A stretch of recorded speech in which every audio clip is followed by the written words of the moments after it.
On this episode of Imminent Marketing, I am talking to Tony Jones, an expert in the field of personalized video, a field that we are seeing more and more companies using personalized video to deliver everything from bills to sort of personalized ad experiences across some of the social channels. So we had a really interesting conversation about what he's seeing. He has a new company on the way, so we talk a little bit about that. And we also dive into media in general. We talk a bit about AR and VR and 5G and the implications for the video industry at large. Great conversation. Hope you enjoy it. And don't forget to subscribe at the end. We have Tony Jones, currently Innovation Director at Signal TV, yes. But some interesting stuff coming down the pipe as I understand it. So we'll get onto that. I thought we'd begin. You're obviously working in the world of personalized video. And so if we were just to take it right back to sort of, nuts and bolts, what actually does that mean for a marketer or somebody looking at it? One of the things that we find, so everyone has an idea what personalized video is. So it's like, it's been around for years. It typically has your name in it. And that's a clue that it's personalized. Right. And that's the kind of shorthand of, okay, so I've seen my name, so I know it's something special, and that's a shorthand of saying, okay, the next thing you're going to see is something that's very relevant to you. Yeah. That's the kind of basic way of looking at it. And you might see some data in there. You might see something that's relevant to the profile that you have or your account. But what we find is that it tends to be a lot more nuanced when you have more data in there, when you have... So it sort of falls into two camps. So one is data-driven, not personalized, but individualized video for Facebook, for YouTube, for Instagram, and that tends to be built around interests. And it's not necessarily you'd have your name in there. You'd have something that's relevant to you. So we did a campaign for Fiat, which was it was a car commercial, Fiat 500X. And it's the car that can sort of go anywhere. It's the idea that it means lots of different things to different people. So we generated hundreds of different versions of this, and depending on the type of interests you had through Facebook, through Instagram, so if you were interested in dog walking, in the 7 seconds, that brief time you've got to tell that story, you'd see a focus on the size of the boot, and you might see a dog jumping into the boot. So everyone sees their own version of the video. And that's kind of, it broadly gets referred to as personalized video. It's sort of not personalized. It's more about relevance. It's more about things that are interesting to you. And it's kind of less creepy. That's the sort of, it's less likely to freak you out because what you're seeing is something that's relevant, that's interesting. The flip side of that is where you do have your name in there, where you do have specifics about your own data, but it tends to be on the post-purchase side of things. So there's sort of two sides to it. There's the pre-purchase, new customer acquisition, things you might be interested in, and it's broadly personalized, but it's probably more like individualization is probably more of a correct way of positioning that. Then you've got the real sort of hardcore personalization. It's got the, hi Fergus, welcome to your new phone, welcome to your new car. And it's ways of explaining the story of your account, your relationship with a brand in a very very direct way that relates exactly to your car, the car that you've got, the color of the car, how much it cost, how much you're going to be paying for the next 3 years. So it's those kinds of things that bring to life the nature of your relationship with a brand from the outset. And that's sort of where the center of gravity is for a lot of the work we do is post-purchase, onboarding, welcoming people, things that they would typically find acceptable in an email or a letter. So it'd say, in the letter, it'd say, Dear Fergus, here's your new account. This is what it's going to cost you. And this is how it all works. And these are the things that we're finding that are typically now being translated to video. So the role of video is making this stuff more comprehensible. It's stuff that people typically have to get, but they might not read it. It might go straight in the bin. So what we're finding is that the stories that are being told in a letter, in a welcome pack, are being replicated in video. And what we're finding is that the response rate is a lot higher to video. So that was going to be my next question then. So how is it panning out ultimately? Is it are you seeing those sort of increased engagement rates? So there's a couple of campaigns where we've run in parallel, kind of 4 parts to it. So one part would be an email without video, generic or with the name of the person, an email that's relatively personalized with the person's data in there, an email with a video that's generic, and a personalized email with the name of the person and a personalized video in there as well. And the contrast between the engagement rates is so much. I mean, it's kind of stating the obvious, but the contrast between the performance of the personalized video and the personalized email is immense. So we saw like a 300% uplift on one of the campaigns that we did compared with generic. The view through rates were coming through as 86% of the people that viewed the video viewed it all the way to the end. And then another program that we had going, which was all about a bill explainer, we saw a reduction of calls to the call center by 50%. And these are things that are real tangible benefits because, you get your bill and you don't understand it, or it's higher than you thought it was going to be. And the video explains why it's higher or how the bill works.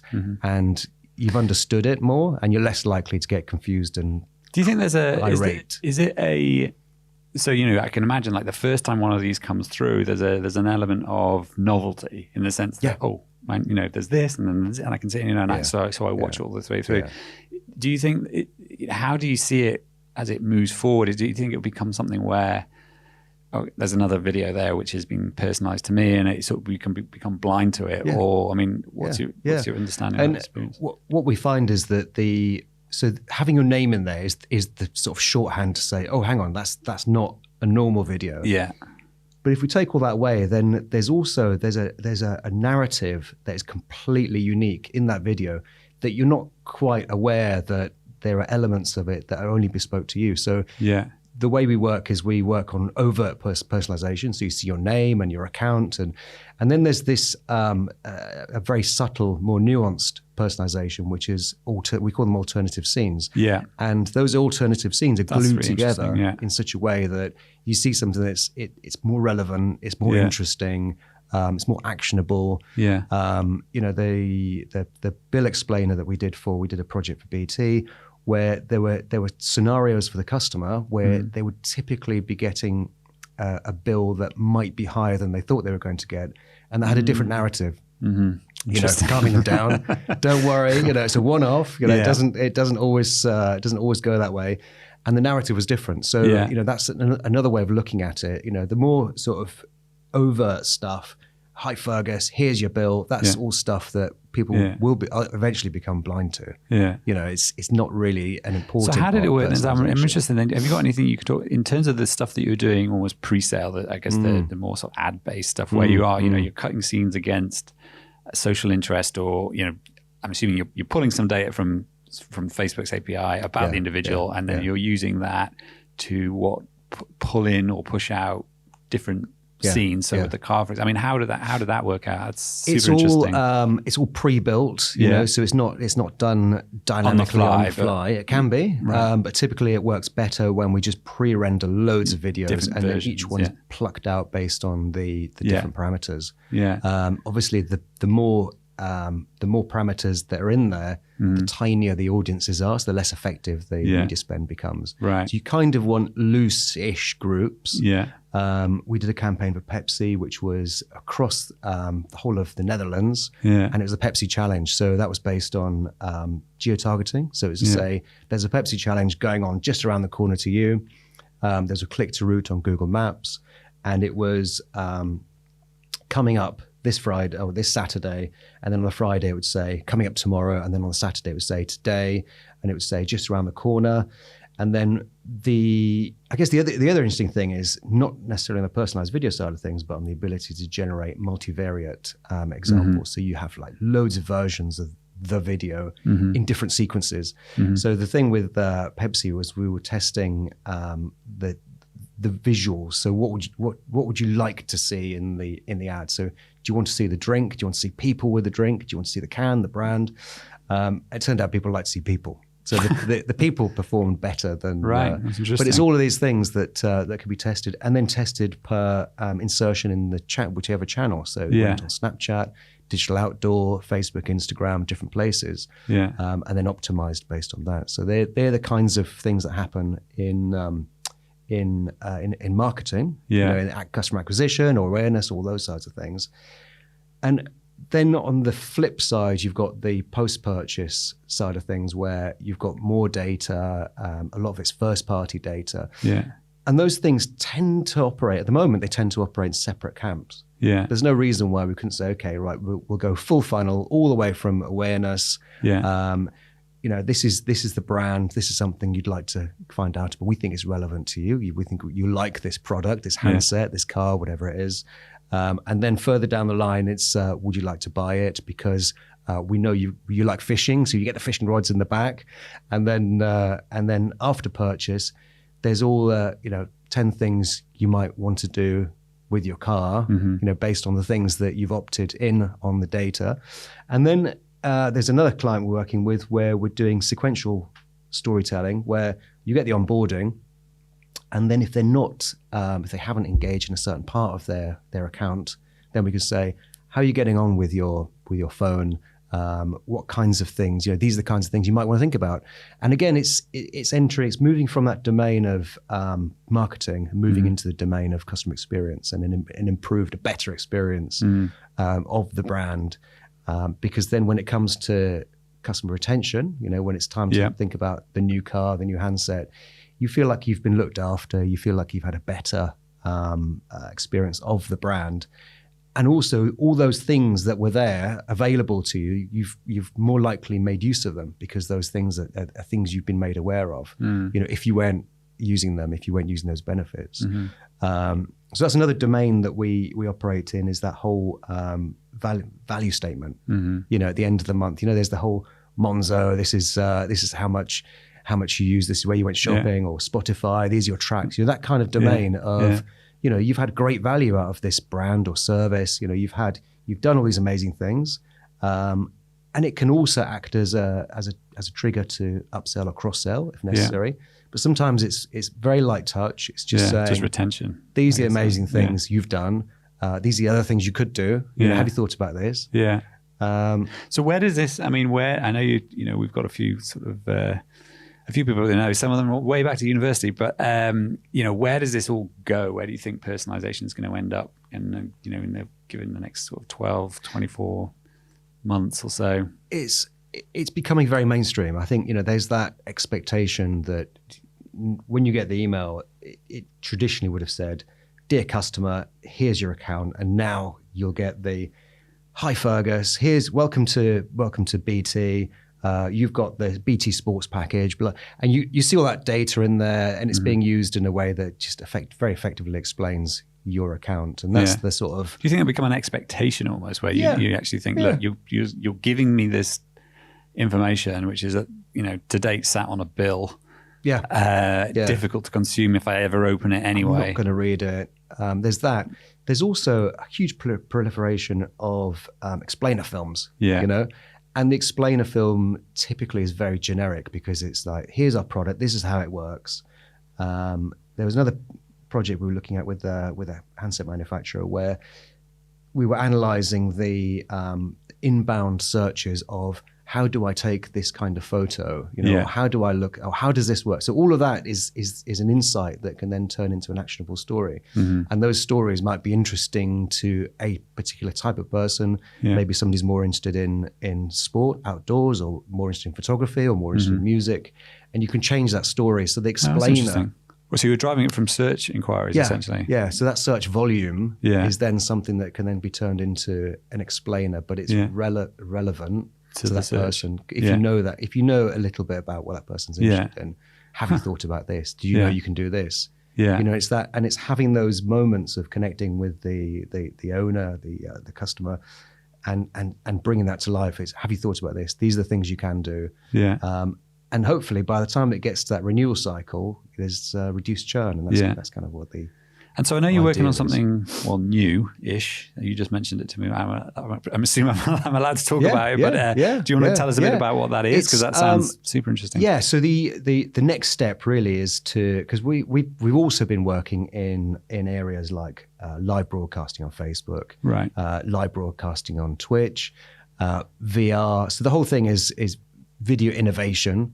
But the main pillar that we've seen is personalized videos is a real driver. So we're looking to launch, we're in the process of launching a new business venture called Kernel Content Studios, and 100% dedicated to data-driven video and personalized video, and split broadly across those two areas of pre-purchase customer acquisition and post-purchase customer experience. And it's that whole customer experience thing that tends to be where the gravity seems to be moving. We've definitely got some clients we can talk to you about on that. And so is that up and running? Is that live, or is that sort of you're just sort of coming into that now? It's about to, yes, exciting times. Yeah, come out of the. Love a good new venture.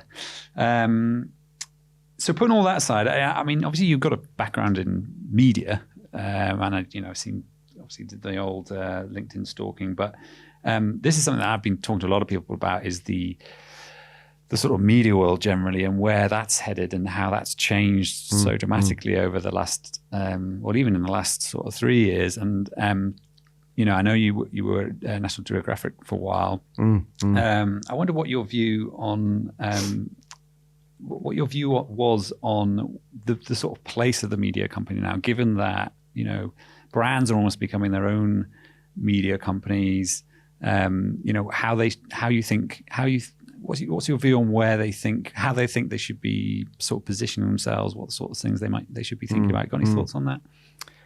Yeah, no, I think National Geographic is quite an interesting one. Now owned by Disney, great audience, fantastic brand. Everyone sort of connects with that brand, and that's where a media brand has that halo effect of, okay, it's not it's the classics of M&S. It's not a chocolate cake, isn't it? It's a chocolate cake. It's that brand halo effect of saying, okay, well, you know what to expect. You're going to get this thing, so the brand becomes a curator for the content. Interestingly, I've very much shifted away from that into much more functional storytelling, and I think there's probably a space that exists between that highly functional storytelling and the ability for media brands to engage in that sort of space as well. So, maybe there's an advertiser that can bring some funding in for the content, and it's bringing in a sort of a curation around what the viewer might be interested in, or the reader might be interested in, based on their data. So why not bring some of that data-driven storytelling that we're using for brands at the moment into the world of media? The sort of Black Mirror, Bandersnatch, choose your own adventure. And that's all interactive, as in what next. However, why not use data to say, okay, lean back, don't touch the remote control. We're going to play you a story that's pre-selected and predefined, but based on some decisions that we think the story might take based on your data. So you say, okay, let me authenticate my Facebook. Of course, they'd love that. But let me authenticate my data points here, and then the story will flow based on those data points. I like fishing, dog walking, bungee jumping, and here's the story. Yeah, and I guess when you start looking at it that way, I was talking to the guys at one of the guys, Victor at Synthesia, only this week, and we were talking about how the rise of synthetic media, it's going to get easier and easier and easier to actually produce certain scenes, people in scenes, voices in the ability to create that sort of content, at some level of scale is going to be easier and easier as we go forward. So I guess we're just on the real bottom rung of the ladder now, as far as synthetic data-driven video goes. And the way that we create it is it's all done in a very primitive way compared to where it's going. This idea that you create it, you edit it, it's edited dynamically, it's put together in After Effects with layers of text, etc., or done in 3D. But actually, there's a totally other paradigm, which is the GAN technology, which is the where you're actually creating pixel by pixel, recreating a frame. Typically, it's a photo these days. This person does not exist. Yeah. There's no reason why that can't be frame by frame. Yeah. Which is video, which is what the guys at Synthesia are doing. So and they're just focused on the head at the moment because of the processing power required. Then it goes, full size. NVIDIA had a demo of a whole scene of a city, which is played through. Yeah, and it's all a sort of semantic idea of what is a city, then is generated synthetically. So there's no need to create wireframes and meshes. It's just the photons of what the retina sees, the pixels put together, and then that idea that the way we currently work is, here's a scene, here's a scene, here's a scene. There's no reason why it needs to be as blocky as that. It could be down to the individual frame level. Yeah. You're talking to somebody with green eyes or blue eyes, or you're in space, or all of that stuff. Yeah. I mean, one of the things I was thinking, I think where it becomes super spooky is when they get it to real time. And it's like, am I actually talking to somebody else on this Skype chat, or it's like, that can be done. What about? Sorry, Carol. No, I was going to say the thing that doesn't bring into account is a sort of household level communal viewing, communal media consumption. Everything we're talking about is individualized, personalized video. Stick on your VR headset and you immerse yourself in this world. What that doesn't do is it doesn't account for how people like to interact or like to share a viewing experience. So the whole sort of Love Island, or whatever it is that they're watching, that there is a communal experience, and that's something that, when you go down this personalization, ultra personalization, and down to the moment, it's very insular. So that's an area that will at some point cause a disconnect, and I think that's something that is often overlooked. This idea you get something that's shareable and shared. What about where do you think then? Looking at, you've got data and sort of all the work that data can do, and obviously data increasingly become an important part, especially for a marketeer's world. And now we've got potentially synthetic media on the horizon. I mean, where does creative sit in all this? What's your take on that? Yeah, it's an interesting one, isn't it? It's where what's the role of a creative? Is it curation?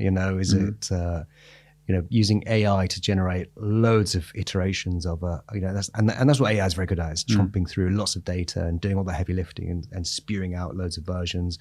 And then we know through the data on the other side of the consumption side that loads of people are liking somebody, saying cheers with a beer rather than going to a bar and picking it up and using this data to then generate the creative. I don't know. It's an interesting time. Maybe there's a curation role for the creative, or maybe there's that the human brain can then concentrate on the big stuff, the more abstract stuff, the more fun stuff, and the machines are left to deal with the functional stuff. I think for me it's the data gives you the iterative improvement, but the step change generally comes from some combination of two completely random ideas that someone sees something that no one else has seen. And in storytelling, obviously that's, you see that a lot, but it could be in, whether it's markets and products or whatever, but it's often some combination of ideas. And actually that's difficult for a machine to do. It's going to be a long time before it can actually do that. At the moment, isn't it? Yeah, exactly. So, I think what we'll find is, well, my sense is that you've got these tools that are going to get us ever better at doing the sort of tactical stuff, or the skill set, the tool set. You'll just be able to create stuff, but someone's still got to work out what the story is, or what the scene you're creating is. That has to come from somewhere. How about, you mentioned AR and VR a little bit before. What's your take on where we're going there? It was a big thing, wasn't it? So back in the back in the 90s, I graduated architecture, and then I started VHTML and all that. Yeah, it was VHTML, and it was QuickTime VR. So we developed a way of integrating, it was like Google Street View, but for architects. Yeah. So we worked with various practices, we did a load of stuff for the National Portrait Gallery, which is the whole immersive kind of walkthrough. Yeah. And it was, that would be the next big thing. This was like mid-90s, and then it sort of didn't happen, and it did happen, and it's kind of entering mainstream. It very much has a role in things like training, education. It's perfect for that. It hasn't quite entered the mainstream. Again, it goes back to that whole shared experience thing. You put the goggles on, put the VR headset on, and you're sort of on your own in a way. Yeah, that's probably one of the reasons why. The best one I've seen recently or experienced recently, I was at the Royal Air Force Museum in Edgware, and they had a Lancaster bomber, which they essentially built roughly in sort of plywood, and you had two people in, you and somebody else was in the experience, and they'd got to the point where the VR, you could see your hands. So through the VR goggles, you could see your hands, and you could also see the other person, although it was a render, but you could essentially see where they were. And then they did the whole Lancaster bomber, the Dam Busters run. Right. So you were with the music. It wasn't quite the music. you were basically in the plane, and it was bloody brilliant. I mean, it only lasted about 15 minutes, I think, but it was full immersion. You were there. And you were looking out the top, looking underneath, and it was all this stuff going on in your ears. So scary. Yeah. It was the first one I've actually gone and got, okay, right, I get this now, because I've done so many of the others, and I'm like, but I'm never going to buy the product. It's a nice little gimmicky thing. But that made me think, okay, I can see where this might role. End up. You were there. Yeah. You're in the and similarly, we've got the Magic Leap guys are opposite us in our offices, and we've played with their stuff, and you can see there with the AR stuff where mixed reality, you can see some practical stuff where, monitors and things like that. I'm just yet to see anything where I can really see from a marketeer's perspective, other than sort of gimmicky stuff on stands. Architecture, immersion in a place that you can't actually access. Training. Scenarios that you couldn't access. So it's that, putting yourself in a place that you can't normally get to. Yeah. Works quite well. But AR is the next interesting domain that's going to And where do you think, so given we've got 5G on the horizon, you're in a similar space to us in the sort of video space. You got any thinking about how that's going to impact the industry, the business? It's just more of the same, really. It's connectivity. I think that's it. Everything is going video. That's what we're seeing. It was words and pictures. It's now all going video. I think the ability to deliver richer video. One of the other areas of focus for us is looking at real-time rendering as well. So reactive, being able to deliver a video at the end of maybe some kind of interaction. We've got one proof of concept we're running, which is a chatbot. Rendered video. So there's a chatbot or a human being. Do you remember those things? So the idea is that you have an interaction, you have a load of questions, and the questions are generating data points. Oh, that's really cool. Yeah. And at the end of, so the example that we have is with a car company actually, and it says, "Hi there, welcome to." We see you browsing the website. One of those classic sort of chatbot pops up, and then it says. What kind of car are you looking for? Are you looking for, family car? And then instead of having all that data residual there, you're actually generating and plucking out the data points in the interaction, in the conversation. And at the end of it says, well, check this out. And the video you see isn't just a generic video. It's all based on the conversation that you've had. And it gives you the ultimate car video based on the conversation you just had, the things you talked about. Love it. So that's another... I guess kind of slightly peripheral to 5G, but the idea that we've got the instantaneity, exactly, the ability to deliver stuff that's super high end. It's more of the same. Well, Tony Jones, formerly of Signal TV, sort of moving into Kernel. Yes. Thank you very much. Thank you. So that's a wrap on this episode of Imminent Marketing. I hope you enjoyed the conversation. Please don't forget to subscribe or share the podcast. And we look forward to seeing you again next time on Imminent Marketing.